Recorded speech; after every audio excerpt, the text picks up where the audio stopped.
Hi student, कैसे हैं आप। My name is Vidyasagar Shrivastava. देखो स्टूडेंट, हम लोग इस समय रिवीजन कर रहे हैं पहले चैप्टर का इलेक्ट्रिक चार्ज एंड फील्ड्स का, और उसमें हमने आज टॉपिक लिया है इलेक्ट्रिक फील्ड यानी वैद्युत क्षेत्र। यहाँ देखो स्टूडेंट, एक पॉजिटिव चार्ज बनाया हमने, यहाँ नेगेटिव चार्ज बनाया है। ठीक है, तो पॉजिटिव चार्ज से फोर्स लाइनें बाहर निकलती हैं और निगेटिव चार्ज से फोर्स लाइनें इंटर करती हैं नेगेटिव चार्ज में। ठीक है, तो हम लोग इस चार्ज को अगर एक दूसरे के पास ले आते हैं तो इनके बीच कुछ फोर्स अप्लाई होता है। जैसे ही इनको हम एक दूसरे के पास ले आए तो उनके बीच एक फोर्स अप्लाई होता है। ठीक, किसी को भी अगर हम लाएंगे तो उनके बीच एक फोर्स अप्लाई होगा। वो कोई भी हम ले आएँ, चाहे पॉजिटिव के पास पॉजिटिव लाएं या निगेटिव के पास निगेटिव या पॉजिटिव के पास निगेटिव लाएं, उनके बीच एक फोर्स अप्लाई होता है।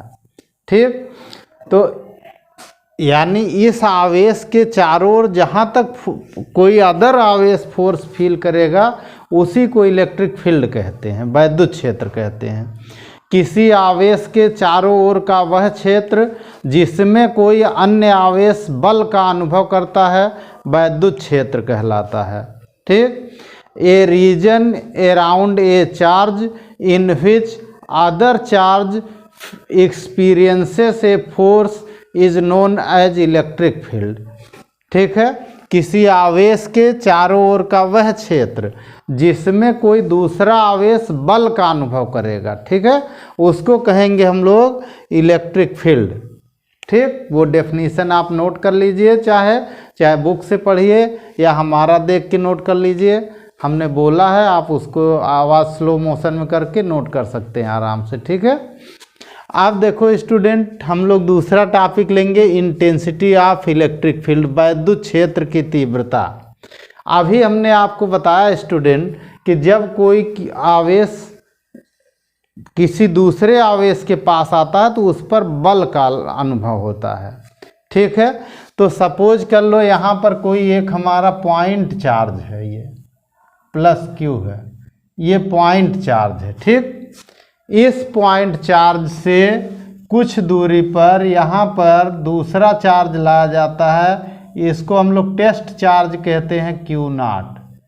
ठीक, तो अब ये दो चार्ज अगर एक दूसरे के पास आएंगे, चाहे पॉजिटिव पॉजिटिव हो नेगेटिव नेगेटिव हो, तो उनके बीच फोर्स अप्लाई हो जाता है।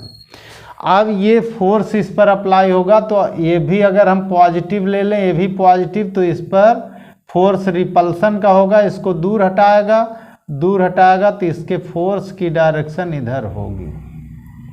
ठीक, इसी से इसको हम लोग डिफाइन करते हैं। ठीक है, अब ये चार्ज यहाँ है तो इसके कारण यहाँ इलेक्ट्रिक फील्ड आएगा। उस इलेक्ट्रिक फील्ड में दूसरा चार्ज, ये टेस्ट चार्ज हम लोग लाते हैं, तो इस फोर्स और टेस्ट चार्ज के रेशियो को हम लोग इंटेंसिटी ऑफ इलेक्ट्रिक फील्ड या वैद्युत क्षेत्र की तीव्रता कहते हैं। ठीक, यदि किसी परीक्षण आवेश को वैद्युत क्षेत्र में लाने पर उस पर बल आरोपित होता है तो आरोपित बल और परीक्षण आवेश के अनुपात को उस बिंदु पर वैद्युत क्षेत्र की तीव्रता कहते हैं।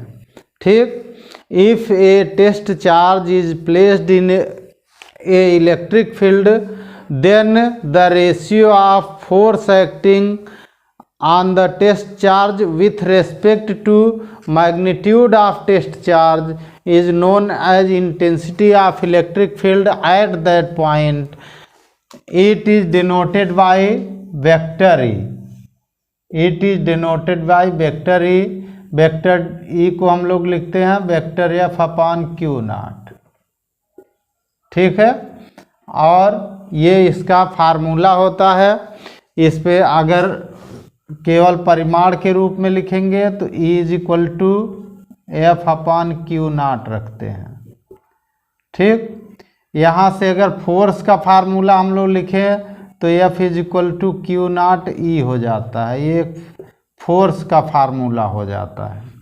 ठीक है, अब अगर हम लोग इसको पॉइंट चार्ज मान लें, सपोज कर लें ये पॉइंट चार्ज है और इनके इस चार्ज से टेस्ट चार्ज की डिस्टेंस स्मॉल आर है, सपोज कर लो इधर, ठीक। तो अगर इन दोनों के बीच ये स्मॉल आर डिस्टेंस है तो इसको हम intensity of electric field due to a point charge यानी बिंदु आवेश के कारण विद्युत क्षेत्र की तीव्रता लगाकर भी निकाल सकते हैं। अब यहाँ पे हम लोग एफ निकाल लें, F is equal to 1/4 pi epsilon naught के q naught upon are square होता है, ठीक। अब इस पॉइंट पर हम अगर इलेक्ट्रिक फील्ड निकालना चाहते हैं तो ई का फार्मूला होता है एफ अपॉन क्यू नॉट। अगर इसी को हम यहाँ अप्लाई कर दें तो ई का फार्मूला हो जाएगा, यहाँ देखो क्यू नॉट से क्यू नॉट कैंसिल हो जाएगा, 1/4 पाई एप्सिलॉन नॉट के क्यू अपॉन आर स्क्वायर हो गया, ठीक। ये इंटेंसिटी ऑफ इलेक्ट्रिक फील्ड का फार्मूला हो गया due to a point charge, बिंदु आवेश के कारण विद्युत क्षेत्र की तीव्रता का इतना डेरिवेशन होता है। शॉर्ट फॉर्म है, ये रिवीजन हो रहा है।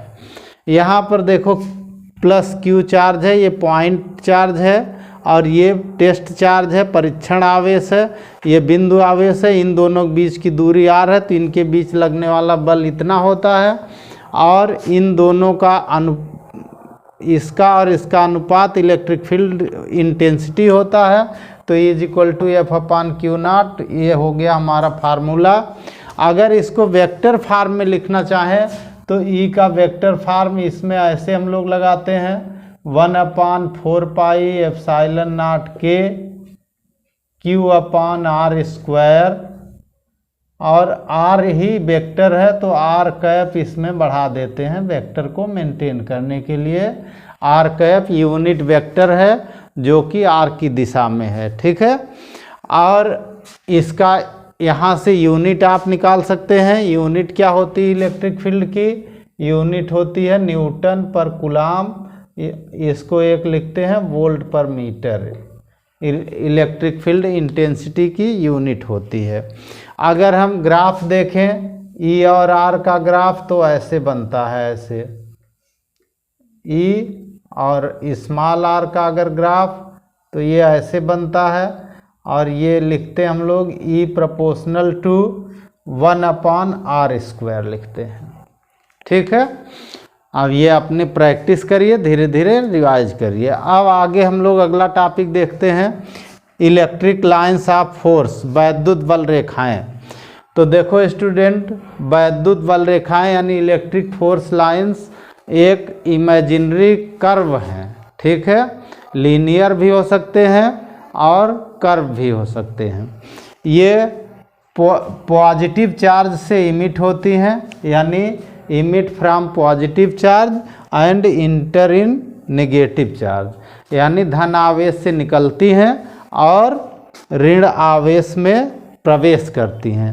वैद्युत बल रेखाएं वह काल्पनिक निष्कोण वक्र हैं जो धन आवेश से निकलती हैं और अनंत की ओर जाती हैं या ऋण आवेश में प्रवेश करती हैं, ठीक। Electric force line is a imaginary unangled curve which emit from positive charge, go out at infinity and enters in negative charge, ठीक है। तो इंटर्स इन नेगेटिव चार्ज, पॉजिटिव चार्ज से इमिट होती हैं और इन्फिनिटी की ओर जाती हैं, go out at infinity and इंटर्स in negative charge, और नेगेटिव चार्ज में प्रवेश करती हैं, ठीक है। अब इनकी हम लोग प्रॉपर्टी देख लेते हैं। तो पहली प्रॉपर्टी तो यही है कि पॉजिटिव से निकलेंगी, नेगेटिव में इंटर करेंगी। दूसरी प्रॉपर्टी ये होगी कि सेम चार्ज जो होते हैं वो एक दूसरे को रिपल करते हैं, क्योंकि ये क्या होता है कि लेंथ के परपेंडिकुलर दूर दूर होने लगती हैं, फैलने लगती हैं। जैसे लेंथ के परपेंडिकुलर, ये फोर्स लाइन पॉजिटिव से निकलेगी, निगेटिव की ओर जा रही है, तो इसके परपेंडिकुलर डायरेक्शन में ये फैलती हैं। तो अगर इसका है तो इसका भी फैलेगा, इसका भी फैलेगा, दोनों फैलेंगे, दोनों एक दूसरे को हटा देंगे। ठीक है, तो ये इसलिए एक दूसरे को रिपल करती हैं। ठीक है, दूसरा ये हुआ कि लेंथ के अकॉर्डिंग, यानी लंबाई के अनुदिश ये जो है अपने को छोटा करने की कोशिश करती हैं। ठीक है, सिकुड़ने का प्रयास करती हैं। ये लंबाई के अनुदिश सिकुड़ने का प्रयास करती हैं, इसलिए अपोजिट चार्ज में अट्रैक्शन होता है, विपरीत आवेशों में आकर्षण होता है। ठीक है, जब दो चार्ज एक दूसरे के पास पास लाए जाते हैं तो जिस बिंदु पर दोनों आवेशों के कारण वैद्युत क्षेत्र की तीव्रता समान हो जाती है, उस बिंदु को उदासीन बिंदु कहते हैं। उसकी बात अभी हम लोग अगले टॉपिक में करेंगे। ठीक है, अब यहाँ पे देखो स्टूडेंट, जो फोर्स लाइन है यहाँ जो वो हमने यहाँ बनाया हुआ है, ऐसे देखिए ऐसे चलती हैं, तो इनमें कोण नहीं बनना चाहिए, कोई कोण नहीं बनता, इसीलिए इनको निष्कोण वक्र कहते हैं। ठीक है, वैद्युत बल रेखाएं पढ़िएगा, अपने से दोहराइएगा। एक न्यूट्रल पॉइंट इसका एक प्रॉपर्टी में आता है, उसको हम लोग अभी बोर्ड साफ करते हैं, फिर बात करते हैं। ठीक है, ओके। देखो स्टूडेंट, दो वैद्युत बल रेखाएं एक दूसरे को कभी भी कट नहीं कर सकती, काट नहीं सकती, क्योंकि उस बिंदु पर वैद्युत क्षेत्र की तीव्रता की दो दिशाएं प्रदर्शित होंगी, जो असंभव है। Okay student.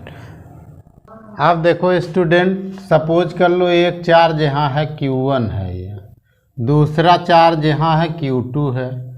अब इनके बीच में दोनों अगर ये पॉजिटिव पॉजिटिव है मान लो, तो इनके बीच में कोई ऐसा बिंदु आ जाएगा, जैसे ये दोनों पॉजिटिव हैं, कि उस बिंदु पर यहाँ पे कोई फोर्स लाइन नहीं मिलेगी जो है, यानी कोई यहाँ पे फोर्स अप्लाई नहीं होगा। इस पॉइंट को न्यूट्रल पॉइंट कहते हैं। ठीक है, और न्यूट्रल पॉइंट पर मान लो हमने यहाँ पे न्यूट्रल पॉइंट लिया, ठीक, तो यहाँ से इधर की डिस्टेंस R1 हमारी है और इधर की डिस्टेंस है R2, क्योंकि दोनों चार्ज का मैग्नीट्यूड अलग अलग है। ठीक, तो न्यूट्रल पॉइंट यहाँ पे कहीं हुआ, सपोज कर लो N। ठीक, ये हमारा चार्ज है ये, ठीक, ये पूरा चार्ज है, ये भी इधर चार्ज है। ठीक,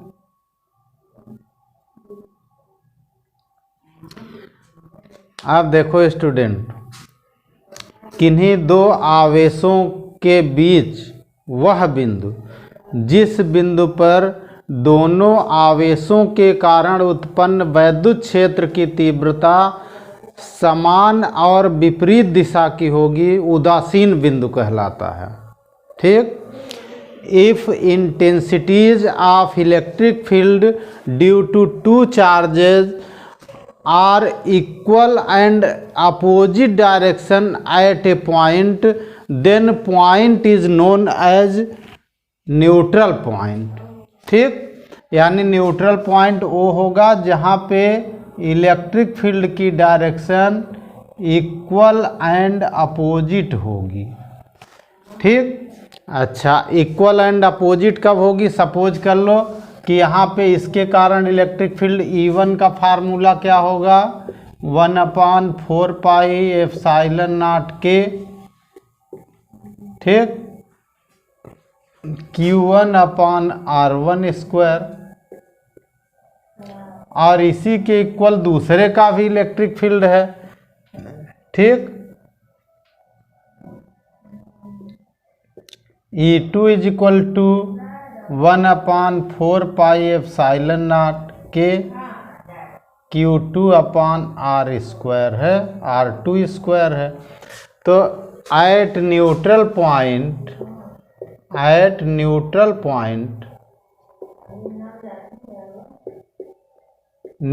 पॉइंट पर क्या होगा कि E1 is equal to E2 होगा। ठीक, E1 की वैल्यू हमारी कितनी लिखी है?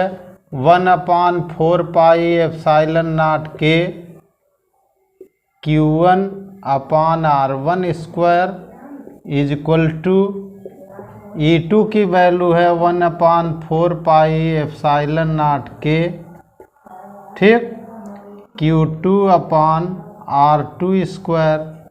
अब इसमें 1/4 पाई एप्सिलॉन नॉट के दोनों ओर से कैंसिल हो गया, रिजल्ट आ गया हमारा Q1 upon R1 square is equal to Q2 upon R2 square. यानी हम लोग न्यूट्रल पॉइंट उस बिंदु पर निकाल सकते हैं, किन्हीं दो आवेशों के कारण कहाँ कितनी दूरी पर होगा, वो इस फार्मूले से हम लोग निकाल सकते हैं। ओके स्टूडेंट, अब देखो स्टूडेंट हम लोग देखेंगे इलेक्ट्रिक डाइपोल यानी वैद्युत द्विध्रुव। अब इसमें देखो स्टूडेंट, एक इधर निगेटिव चार्ज है -Q, इधर पॉजिटिव चार्ज है +Q, और इनके बीच की जो लेंथ है यहाँ पे हमने x लिया हुआ है, यहाँ पर L और L लिया, मिड पॉइंट M लिया हुआ है, M से L डिस्टेंस इधर है, L डिस्टेंस इधर है, ठीक है। इसी से आप डिफाइन भी कर लीजिए। यदि समान परिमाण वाले दो विपरीत आवेशों को अल्प दूरी पर समायोजित कर दिया जाए तो इस व्यवस्था को वैद्युत द्विध्रुव कहते हैं। आप सुनकर बिल्कुल नोट कर सकते हैं पॉइंट टू पॉइंट, ठीक है। यदि समान परिमाण वाले ऐसे आवेश जिनका परिमाण समान हो, विपरीत आवेशों को, यानी एक धन आवेश होगा तो एक ऋण आवेश होगा, लेकिन दोनों क्यों होंगे, समान परिमाण वाले दो विपरीत आवेशों को अल्प दूरी पर, छोटी दूरी पर, अल्प दूरी पर समायोजित कर दिया जाए तो इस निकाय को वैद्युत द्विध्रुव कहते हैं, ठीक।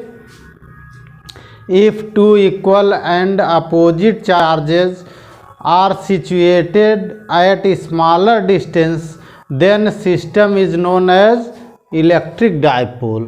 तब इस सिस्टम को इलेक्ट्रिक डाइपोल कहेंगे, ठीक। इस डाइपोल में दोनों आवेशों के बीच की दूरी को द्विध्रुव की लंबाई कहते हैं। दोनों आवेशों के बीच की दूरी को द्विध्रुव की लंबाई कहते हैं। Displacement between two charges is known as dipole length, it is denoted by 2L। Dipole length को 2L से डिनोट करते हैं, यानी मिड पॉइंट को इसमें लेते हैं, यहाँ से L इधर लगाते हैं, L इधर, और यहाँ से लेकर यहाँ तक पूरा 2L लेते हैं, ठीक। तो ये डाइपोल लेंथ हुई। अच्छा, अब हम लोग देखेंगे इलेक्ट्रिक डाइपोल मोमेंट क्या है, ठीक है। वैद्युत द्विध्रुव आघूर्ण। किसी वैद्युत द्विध्रुव का वैद्युत द्विध्रुव आघूर्ण दोनों आवेशों में से किसी एक आवेश के परिमाण और वैद्युत द्विध्रुव की लंबाई के गुणनफल के बराबर होता है। इसको P से व्यक्त करते हैं, ठीक है।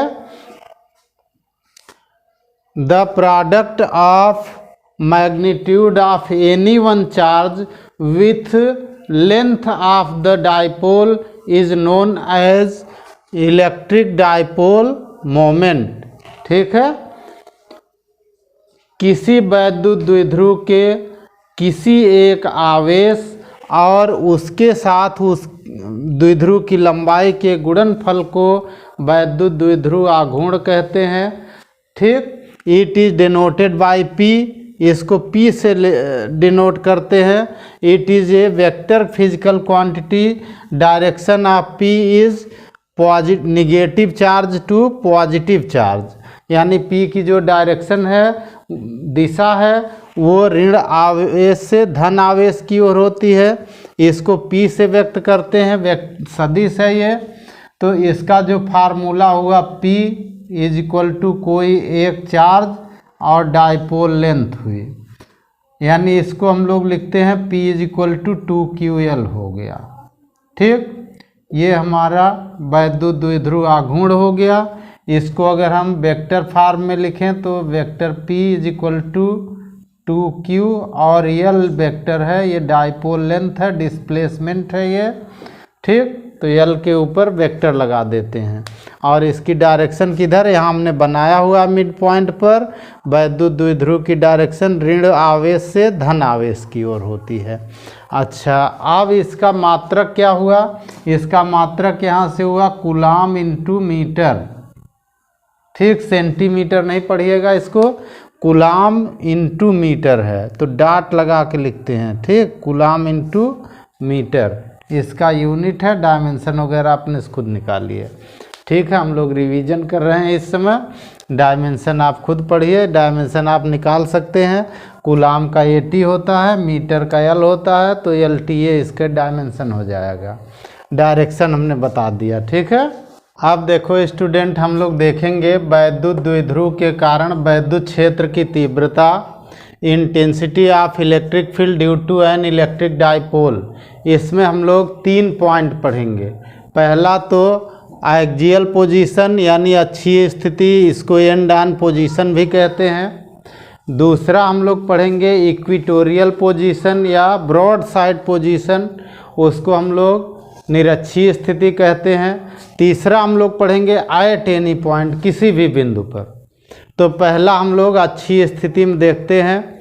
यहाँ देखो स्टूडेंट, ये एक डाइपोल है, वैद्युत द्विध्रुव है। इसका एक चार्ज -Q है, दूसरा +Q है।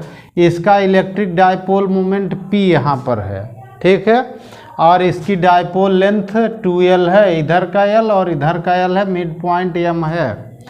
अब इससे मिड पॉइंट से स्मॉल r डिस्टेंस पर कोई पॉइंट A है, यहाँ पर हमें इंटेंसिटी ऑफ इलेक्ट्रिक फील्ड निकालना है। ठीक, तो हम क्या करते हैं, पहले दोनों चार्ज के कारण इस पॉइंट पर इंटेंसिटी ऑफ इलेक्ट्रिक फील्ड निकालते हैं। ठीक, तो पहला हम लोग लिखते हैं धन आवेश के कारण। ठीक, धन आवेश के कारण।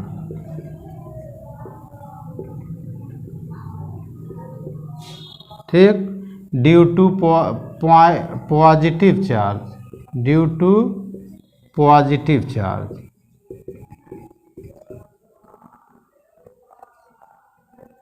ठीक, E1 हमारा कितना आ जाएगा, बहुत शॉर्ट में हम बता रहे हैं, 1/4πε0K आ जाएगा। और आ जाएगा हमारा Q अपान, यहाँ से देखो स्टूडेंट R तो यहाँ से हमारा है और ले हम यहाँ से रहे हैं, तो यानी R में से L डिस्टेंस कम हो जा रही है, तो R - L का स्क्वायर हो जाएगा। ठीक, अच्छा, अब due to negative charge, due to negative charge,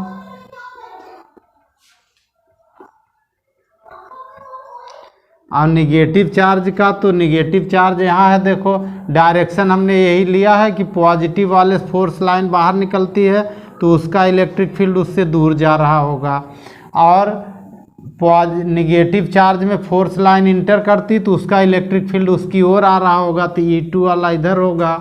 तो E2 का हमारा फार्मूला आ जाएगा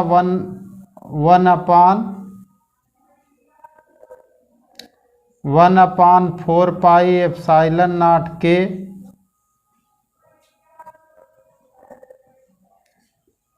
Q अपान, अब यहाँ से देखो, यहाँ से R हमने लिया है और हमारा चार्ज यहाँ पे है, तो इसमें L और इंक्रीज हो जाएगा, तो R + L का स्क्वायर हो जाएगा।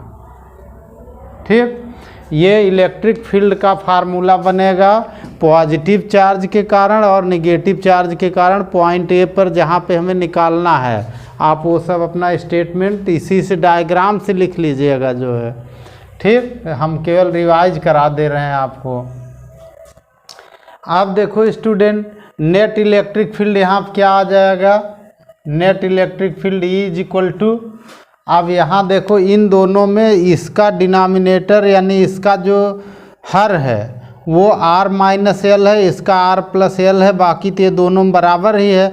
इसका मतलब R - L छोटा हुआ, R + L बड़ा हुआ, क्योंकि इसमें R में कुछ जुड़ा है, इसमें R में से कुछ घटा है, तो ये छोटा हुआ तो E1 बड़ा हो जाएगा, E2 छोटा हो जाएगा, तो इलेक्ट्रिक फील्ड हो जाएगा E1 - का E2 हो जाएगा, क्योंकि दोनों अपोजिट डायरेक्शन के हैं, विपरीत दिशा के हैं दोनों। ठीक, और जब विपरीत दिशा के हो जाएंगे तो वैल्यू रख के निकाल लीजिए, 1/4πε0K Q upon r minus L का square minus 1/4 pi epsilon naught के q upon r plus L का स्क्वायर। ठीक, इसमें कॉमन ले लीजिए, 1/4 पाई एप्सिलॉन नॉट के कॉमन हो गया, क्यू भी कॉमन ले लीजिए, Q/4 pi epsilon not common हो गया। यहाँ आ गया 1/r माइनस एल का स्क्वायर और यहाँ पे आ गया माइनस 1/r प्लस एल का स्क्वायर। अब इसमें r plus L r minus L दोनों अलग अलग हैं, तो एलसीएम इन दोनों का मल्टीप्लाई यानी गुणा हो जाएगा और इधर ये आ जाएगा, इधर ये आ जाएगा, अपना लगा लीजिए। E चल रहा है ये, ठीक, और 1Q/4 पाई एप्सिलॉन नॉट के आ जाएगा। ठीक, और एलसीएम कर लीजिए, r माइनस एल का स्क्वायर r प्लस एल का स्क्वायर। ठीक, इधर हो जाएगा r प्लस एल का square minus r minus L का स्क्वायर। देखो स्टूडेंट, एक फार्मूला होता है, उस फार्मूले को देखो, a प्लस बी का square minus a minus B का स्क्वायर, ऐसा आता तो आता है 4ab। यही फार्मूला ऊपर लगा लीजिए, ऊपर ये फार्मूला लगा देंगे तो e की वैल्यू आ जाएगी E = Q/4 पाई एप्सिलॉन नॉट के, ऊपर आ गया हमारा 4RL आ गया ना, 4RL, और नीचे आ गया a minus B a plus B, तो ये हो गया a square minus B square. अब पावर हो गई कितनी, पावर दोनों पर स्क्वायर है तो स्क्वायर हो जाएगा। ठीक, अब यहाँ से देखो स्टूडेंट, एक लाइन यहाँ और बढ़ा लो, E आ गया, E 1/4 पाई एप्सिलॉन नॉट के आ गया, ब्रैकेट हमने लगाया, यहाँ से इसको हमने अलग किया 2 × 2QL, इधर वाला Q आ गया, इधर वाला L आ गया, अब 4 है 2 × 2 कर दिया उसको, और इंटू R और बचा है तो R यहाँ कर दिया इंटू R। ठीक, अपान हमने लिखा वही लिखा, R square minus L square पूरे दोनों पर स्क्वायर। ठीक, अब इसको हम यहाँ फार्मूले के रूप में ढाल सकते हैं यहाँ से, और वो फार्मूला हमारा आ गया। ठीक, E = 1/4 पाई एप्सिलॉन नॉट के।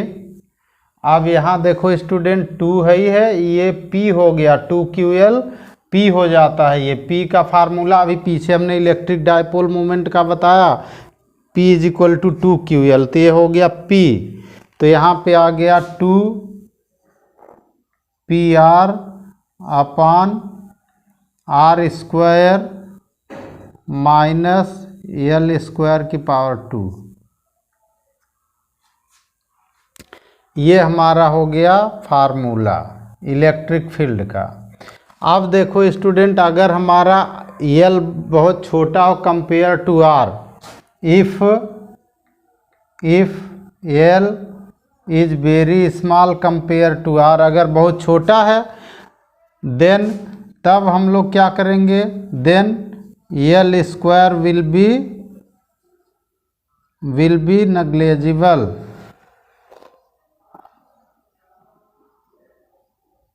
ठीक, तब हमारा L स्क्वायर क्या होगा, नेग्लेक्ट हो जाएगा। ठीक, और जब L स्क्वायर को हम लोग नेग्लेक्ट कर देंगे तो R की पावर 4 हो जाएगा, और एक R यहाँ से कट जाएगा तो R³ आ जाएगा, तो यहाँ E का फार्मूला आ जाएगा, देन तब E = 1/4 पाई एप्सिलॉन नॉट के 2P/R³ आ जाएगा, तब ये फार्मूला आ जाएगा। ठीक है, अब अगर इसको हम लोग वेक्टर फॉर्म में लिखना चाहें स्टूडेंट, तो P पर वेक्टर लगेगा और E पर वेक्टर लगेगा।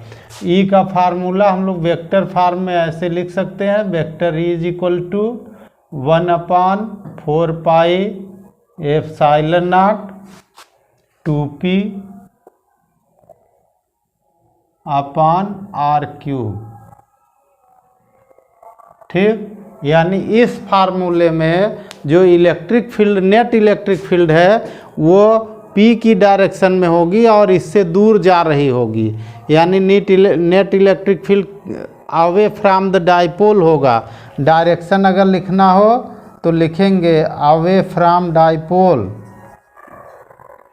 ठीक, अवे फ्रॉम डाइपोल डायरेक्शन लिखेंगे। ठीक, यानी डाइपोल से दूर इसकी दिशा होगी।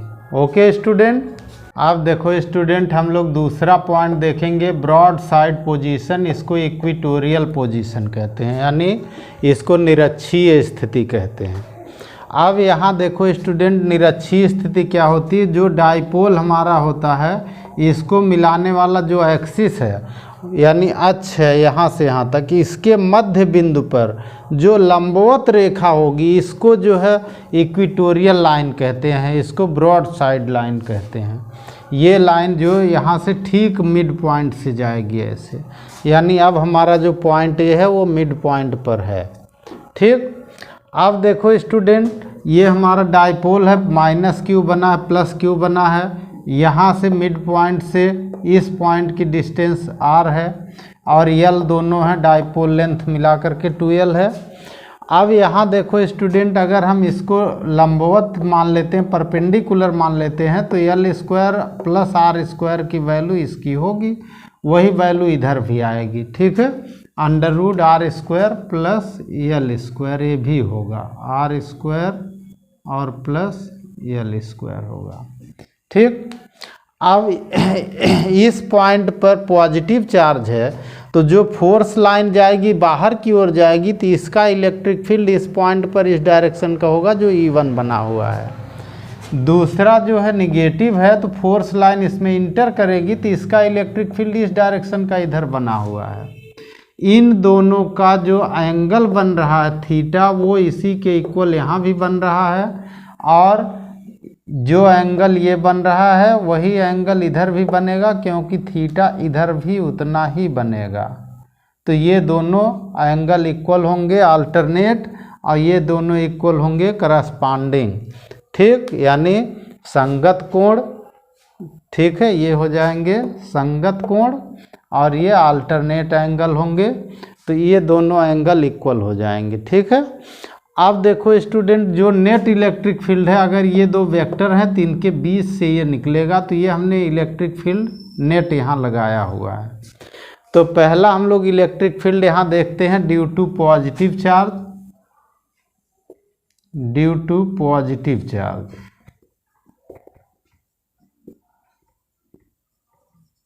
इंटेंसिटी ऑफ इलेक्ट्रिक फील्ड, यानी E1 का जो फार्मूला यहाँ बनेगा, E1 = 1/4 pi epsilon not k। ठीक, और ये बनेगा Q/r², तो r यहाँ पे ये आएगा जो है, तो Q/√, इतना का स्क्वायर चाहिए, यानी r² + l² चाहिए। फार्मूले में स्क्वायर होता है तो उस स्क्वायर से रूट कट गया। ठीक, अच्छा, दूसरा हुआ ड्यू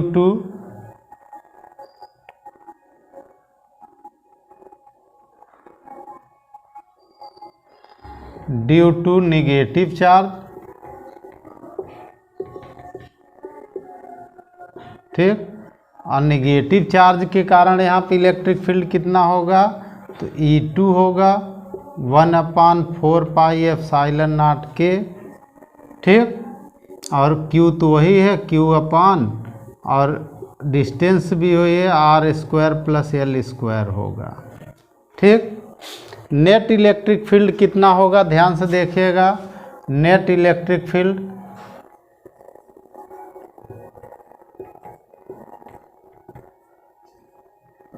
एट पॉइंट A। ठीक, बिंदु ए पर परिणामी वैद्युत क्षेत्र, वो हमारा जो परिणामी वैद्युत क्षेत्र होगा E इज इक्वल टू, ध्यान से देखिएगा, E1 और इसका इस दिशा में घटक आएगा तो E1 cos थीटा होगा, ठीक, प्लस इसका भी इस दिशा में अगर घटक लेंगे तो E2 cos थीटा होगा, ठीक। ध्यान से देखिएगा, E की वैल्यू आ जाएगी, E1 है हमारा, इन दोनों में cos थीटा कॉमन है तो cos थीटा कॉमन ले लेते हैं तो आ जाएगा E1 प्लस E2, तो E1 की वैल्यू वही है और E2 की भी वही, दोनों लिख देते हैं 1/4 पाई एप्सिलॉन नॉट के Q अपान R square plus L square अब प्लस 1/4 पाई एप्सिलॉन नॉट के Q अपान R square plus L square, ये E1 रख दिया, E2 cos थीटा दोनों में कॉमन है, इसको बाहर रख दिया हमने, ठीक। अब ये दोनों इक्वल है, जुड़ गया, इक्वल ही है तो दोनों ऐड हो गए, E की वैल्यू आ गई 1/4 पाई एप्सिलॉन नॉट के, Q में Q ऐड कर दें 2Q आ गया, अपान बेस समान होता है तो वही लिखते हैं R square plus L square, ठीक। ये हमारा ब्रैकेट के अंदर आ गया, जुड़ गया दोनों। cos थीटा की वैल्यू कितनी हो गई, cos theta is equal to क्या होता है, बेस अपान हाइपोटेन्यूस, बेस हमारा L है, hypotenuse R square plus L square under root है, तो ये हो गया L upon under root R square plus L square, ठीक। इससे हमारा जो फार्मूला E के लिए बना student, E is equal to 1/4 pi epsilon naught के बना, ऊपर देखो स्टूडेंट 2Q है और L है, इन दोनों को अगर हम मिला दे तो P हो जाएगा 2QL, तो ये आ गया P, ठीक। और नीचे का जो हो गया, इस पर पावर 1 है, इस पर हाफ है तो पावर 3/2 हो जाएगा, ये हो गया R square plus L square की पावर 3/2 हो गया। अच्छा, अब इसको अगर हम लोग इसका वेक्टर फॉर्म देखें स्टूडेंट, तो ये डायरेक्शन P की इधर है जबकि E की डायरेक्शन इधर जा रही, तो ये माइनस में आ जाएगा। तो अगर इसको हम वेक्टर फॉर्म में अभी बाद में लिखेंगे, वेक्टर लगाएंगे तो माइनस लगा देंगे, ठीक। अब अगर हम मान लें कि इफ़ L हमारा R के कंपेयर में बहुत छोटा है, then L square will be negligible,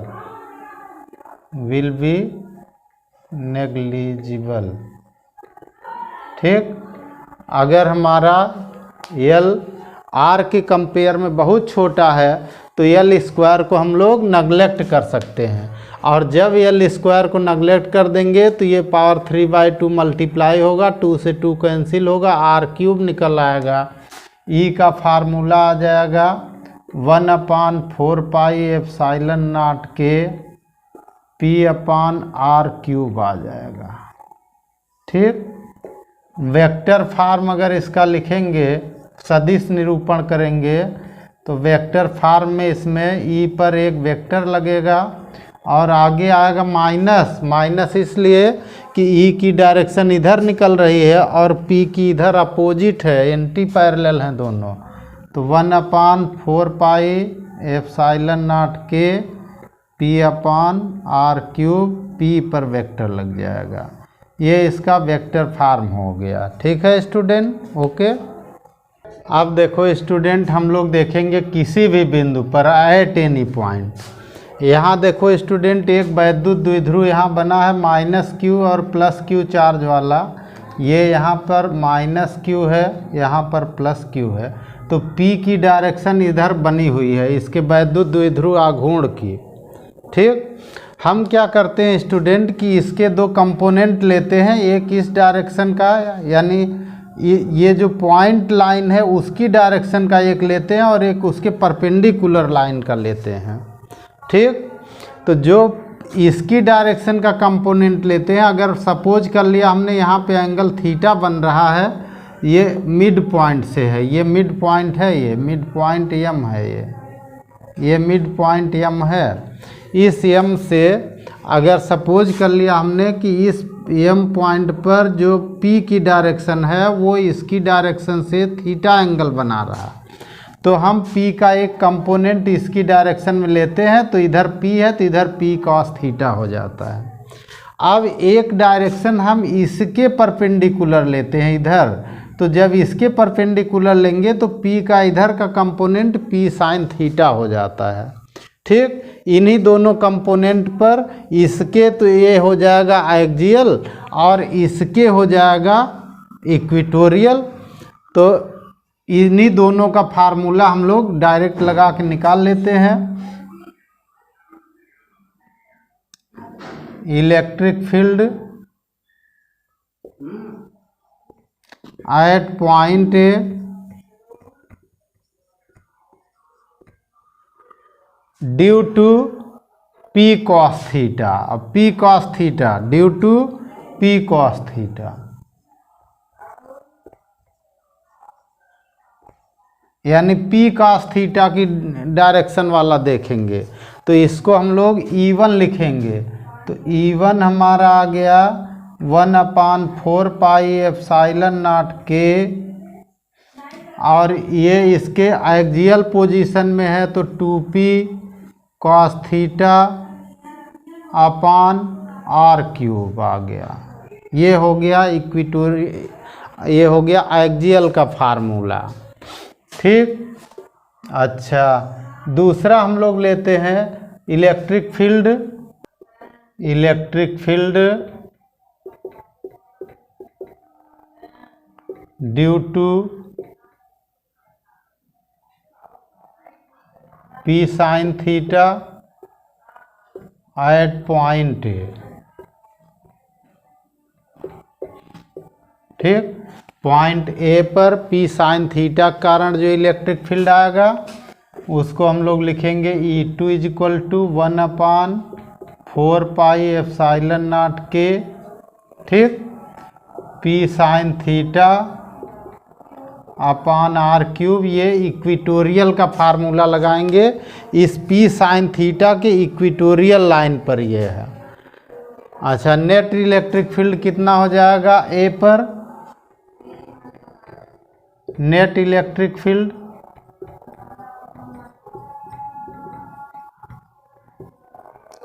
eight point A,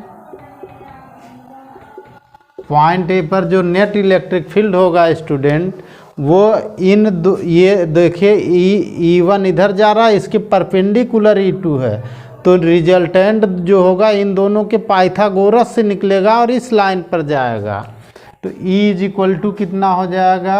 E is equal to under root E1 square plus E2 square, यानी E की वैल्यू निकालो, अंडर रूट में रखो स्टूडेंट। तो ये आ गया 1/4 पाई एप्सिलॉन नॉट के। ठीक, 2p cos theta upon r cube का square plus 1/4 pi epsilon naught के P sin theta upon r cube का स्क्वायर। अब देखो स्टूडेंट, जो कॉमन भाग है वो हम इसको बाहर निकाल ले रहे हैं, ध्यान से देखिएगा। 1/4 पाई एप्सिलॉन नॉट के सब में कॉमन भी है, स्क्वायर भी है, स्क्वायर होकर निकल आएगा। ठीक, P भी सब में कॉमन है और स्क्वायर भी है, r क्यूब भी कॉमन है और स्क्वायर भी है, तो P upon r cube common हो गया।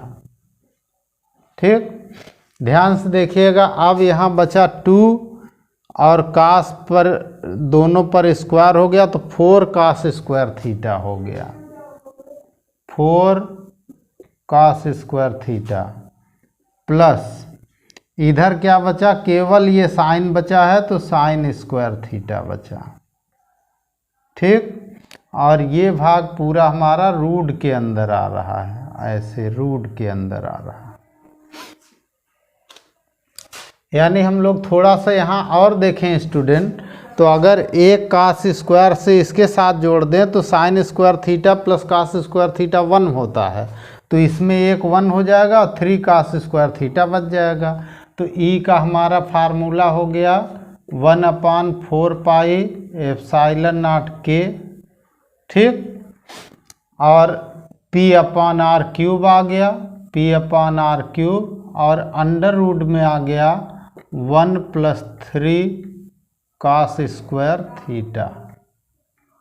ठीक, ये हमारा फार्मूला हो गया ई का, ये हमारा फार्मूला हो गया। ठीक, अब अगर हम लोग इसकी डायरेक्शन के लिए देखें स्टूडेंट कि इसकी डायरेक्शन किधर होगी, तो डायरेक्शन देखने के लिए हमारा यहाँ फाई है, तो इफ़ E1 और E के बीच एंगल फाई है तो हम लोग यहाँ लगा सकते हैं tan फाई। tan फाई = क्या होता है, परपेंडिकुलर अपॉन बेस, तो ये E2 परपेंडिकुलर होगा, E1 हमारा बेस होगा, तो E2/E1 आ जाएगा। ठीक, यानी tan फाई का यहाँ से आप आराम से फार्मूला निकाल सकते हैं। E1 की वैल्यू कितनी है वो आप यहाँ देख रहे हैं, E2 की वैल्यू के यहाँ कितनी है ये भी आप देख रहे हैं। तो ऊपर कौन आएगा, E2 कौन है, साइन थीटा, तो ऊपर आ गया, बाकी कट जाएगा। देखिए 1/4 पाई एप्सिलॉन नॉट के P/r³, ये दोनों में कट जाएगा, यहाँ 2 cos थीटा बचेगा, यहाँ साइन बचेगा, तो ऊपर बचेगा sine theta upon 2 cos theta, यानी tan फाई की वैल्यू आ जाएगी 1/2 tan थीटा आ जाएगी। ये आप इस फार्मूले से उसका एंगल भी निकाल सकते हैं कि E1 से किस डायरेक्शन में है। Okay student, moment of couple acting on electric dipole in uniform electric field, एक समान वैद्युत क्षेत्र में वैद्युत द्विध्रुव पर लगने वाले बलयुग्म का आघूर्ण। ठीक है, अब देखो स्टूडेंट, वैद्युत क्षेत्र या तो एक समान होगा या असमान होगा। ठीक है, या तो एक समान होगा या असमान होगा। जब एक समान होता है तो वैद्युत क्षेत्र की लाइनें पैरेलल और समान दूरी पर होती हैं, समांतर और समान दूरी पर होती हैं, तो वो एक समान इलेक्ट्रिक फील्ड यहाँ बना हुआ है। असमान इलेक्ट्रिक फील्ड में लाइनें पैरेलल और समान दूरी पर नहीं होंगी। ठीक, यहाँ पर एक वैद्युत द्विध्रुव बना है, -q है +q है, 2l इसकी लेंथ है, और ये जो है इलेक्ट्रिक फील्ड से थीटा एंगल पर रखा हुआ है। अब इस पर जो इलेक्ट्रिक फील्ड है उसकी डायरेक्शन ऐसे बनी हुई है, एरो लगा है, इलेक्ट्रिक फील्ड की डायरेक्शन है। तो इसमें क्या होगा कि जो धन आवेश वाला है वो इलेक्ट्रिक फील्ड की ओर चलेगा, और जो ऋण आवेश वाला वो इलेक्ट्रिक फील्ड के विपरीत चलेगा। तो इस पर एक फोर्स इस डायरेक्शन का हो जाएगा और एक इस डायरेक्शन का हो जाएगा। तो जब किसी ऐसे इलेक्ट्रिक डायपोल पर या किसी पर कहीं भी दो बराबर परिमाण वाले विपरीत बल आरोपित होते हैं तो वो बलयुग्म बनाते हैं, और इस बलयुग्म का जो परिमाण होता है वो होता है τ = फोर्स यानी F into perpendicular distance between forces, distance between forces.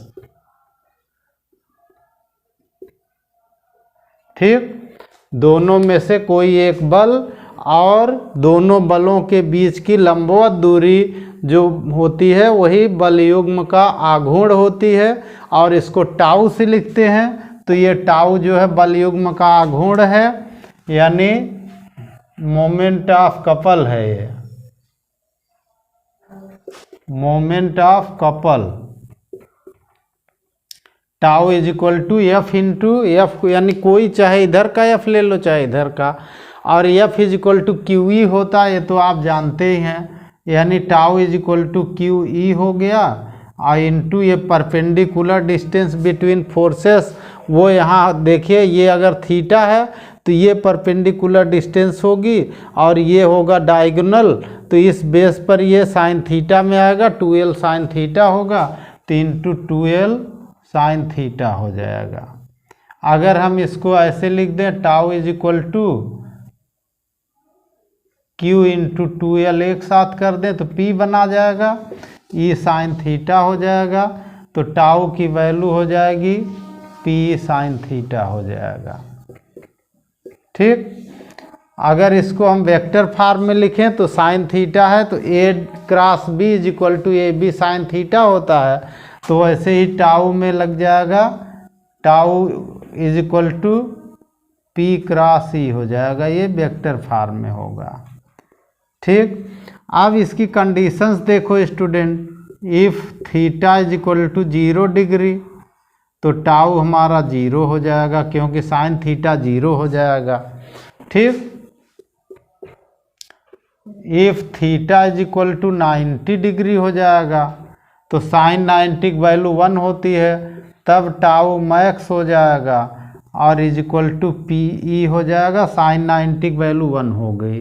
अब यहाँ से p की वैल्यू हम लोग रख सकते हैं टाउ मैक्स अपॉन ई, यानी इससे हम इसको डिफाइन भी कर सकते हैं वैद्युत द्विध्रुव आघूर्ण को, यहाँ से कि किसी वैद्युत द्विध्रुव को वैद्युत क्षेत्र के लंबवत रखने पर उस पर लगने वाले अधिकतम बल आघूर्ण और वैद्युत क्षेत्र के अनुपात को उस वैद्युत द्विध्रुव का वैद्युत द्विध्रुव आघूर्ण कहते हैं। Okay, if N electric dipole is placed perpendicularly in a uniform electric field, then the ratio of maximum torque acting on the dipole with respect to electric field is known as electric dipole moment of the dipole। Okay student, bye, फिर मिलते हैं अगले video में।